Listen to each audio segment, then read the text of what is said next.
Hey there, Tom Hicks, CPA here. My company is JT Hicks and Company, Tax Advisors and Consultants. And today I'm here to talk to you about 5 things that you can do between now and the end of the year to affect the outcome of your tax return. Okay, here's number 2. I call this one bunching deductions.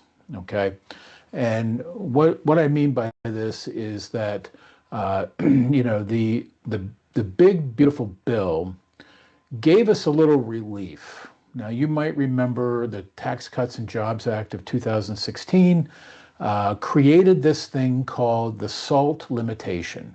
And this simply stands for state and local tax, right? And what that did was said, look, the most that you can deduct as an itemized deductions for SALT items is $10,000. So that means, state income tax, if you're in a state that has state income tax, and real estate taxes and personal property slash excise taxes, no matter how much you paid during the year, the most you can deduct is $10,000. Now, this was really particularly distressing to people in high tax states like New York and California, where they pay crazy amounts of property taxes, for their homes and other property.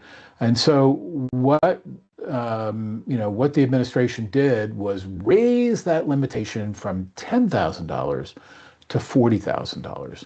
Now, you might not think that that's, an awesome thing, but it really is, right? And here's why, is most of us, once the Tax Cuts and Jobs Act was, implemented, most of us couldn't itemize our deductions anymore, right?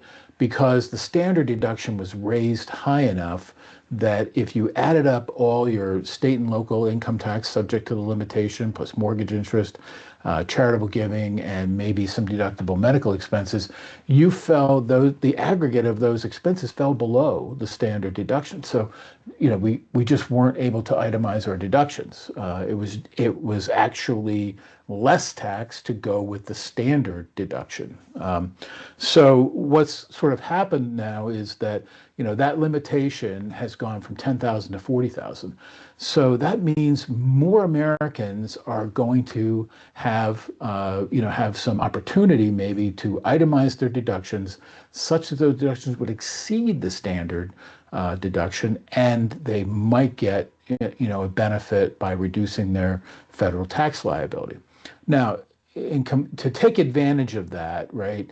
There's some really things that you ought to consider, right? If you are philanthropically minded, and maybe you give $5,000 in total to your favorite charities every year, you might want to think about maybe making some of those gifts early, right? In other words, take the amount that you were going to give this year, and in 2026 and 2027, maybe give that to your charity, this year, and that will put more on your itemized deductions form or Schedule A.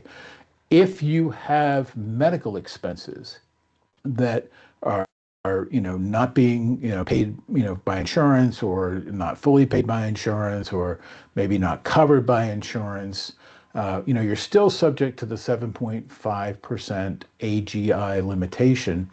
But if you have some lingering medical bills, and you can pay them, and you would probably, you could benefit from the higher SALT limitation. Think about bunching all those things. I realize it could be a lot of money for you, but you could bunch all those things together such that your medical expenses, your state and local income taxes, your mortgage interest, and your charitable giving, were aggregated together to a higher amount, and thereby putting more on your itemized deductions, which increases your deductions, which lowers your taxable income, which lowers your tax liability. Okay, so think about bunching deductions, especially if you're in a high tax state. Okay.